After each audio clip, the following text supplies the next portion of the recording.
नमस्कार। आज हम डेटा की जो ये उलझी हुई दुनिया है, उसे सुलझाने की बात कर रहे हैं। मतलब जिसे वो कहते हैं डायमेंशन रिडक्शन।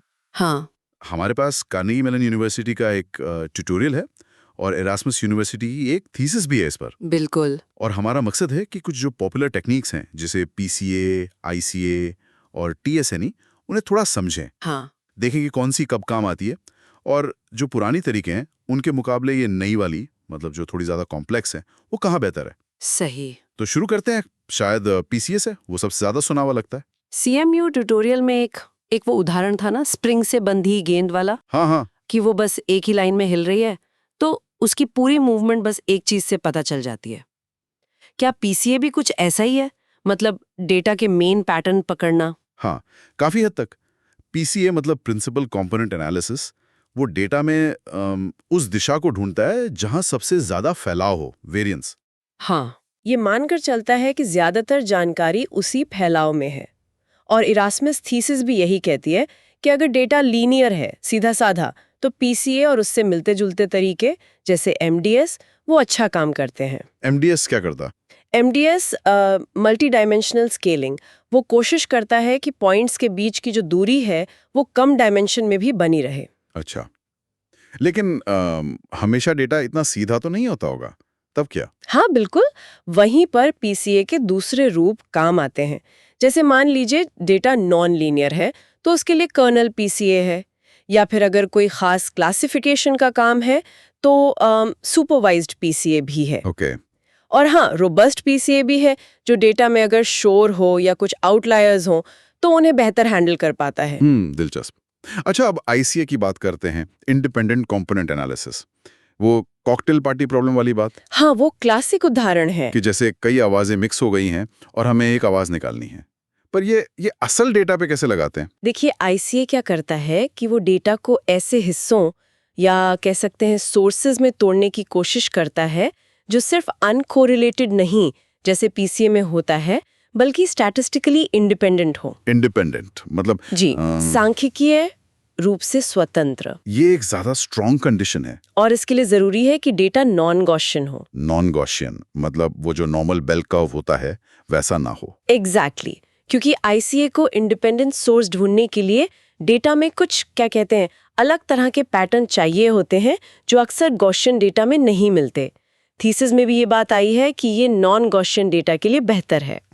और कभी-कभी ये शोर को भी ठीक-ठाक हैंडल कर लेता है। पर हाँ, कितने कंपोनेंट चुनने हैं उससे इसके रिजल्ट पे काफी असर पड़ता है। समझ गया। और फिर है टीएसएनई।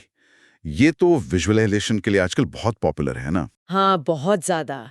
T distributed stochastic neighbour embedding, इसका मेन काम ही यही है कि हाई डायमेंशनल डेटा को 2D या 3D में ऐसे लाएं कि जो पॉइंट्स ओरिजिनल डेटा में पास-पास थे वो यहाँ भी पास-पास दिखें। अच्छा, मतलब वो लोकल स्ट्रक्चर को बचाने की कोशिश करता है। बिल्कुल, वो लोकल स्ट्रक्चर पर ज्यादा फोकस करता है।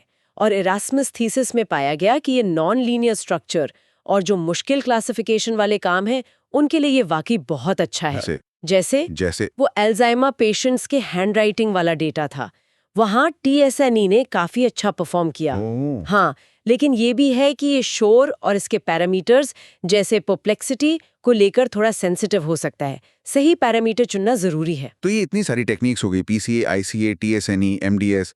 अब सवाल ये है कि चुने कौन सी? लगता है एरास्मस थीसिस ने इस पर कुछ रोशनी डाली है। हाँ, उन्होंने तुलना की है और कुछ इंटरेस्टिंग बातें निकली।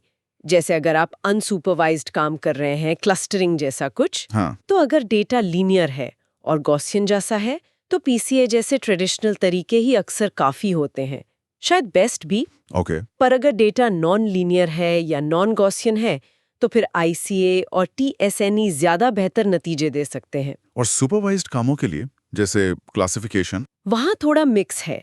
जो आसान क्लासिफिकेशन के काम है, जैसे ब्रेस्ट कैंसर डेटा वाला उदाहरण था, वहाँ शायद डायमेंशन घटाने से ओरिजिनल डेटा से बेहतर रिजल्ट ना भी मिले। अच्छा। हाँ, लेकिन जो मुश्किल काम है, जैसे वो अल्जाइमर वाला डेटा, वहाँ पर टीएसएनई और आईसीएफ जैसी जो ज्यादा कॉम्प्लेक्स टेक्निक्स हैं, वो शायद बेहतर परफॉर्म कर सकती हैं। तो मतलब ये केस टू केस बेसिस पर देखना पड़ेगा। बिल्कुल, कोई एक जवाब नहीं है। तो संक्षेप में कहें तो डेटा को आसान बनाने का कोई एक मतलब मैजिक टूल नहीं है। सही टेक्निक इस पर निर्भर करती है कि डेटा खुद कैसा है, हाँ, लीनियर है, नॉन लीनियर है, शोर कितना है उसमें, और हमारा लक्ष्य क्या है। सिर्फ देखना चाहते हैं, क्लस्टर करना चाहते हैं या क्लासिफाई करना चाहते हैं। बिल्कुल सही। डेटा की प्रकृति और आपका लक्ष्य दोनों जरूरी हैं।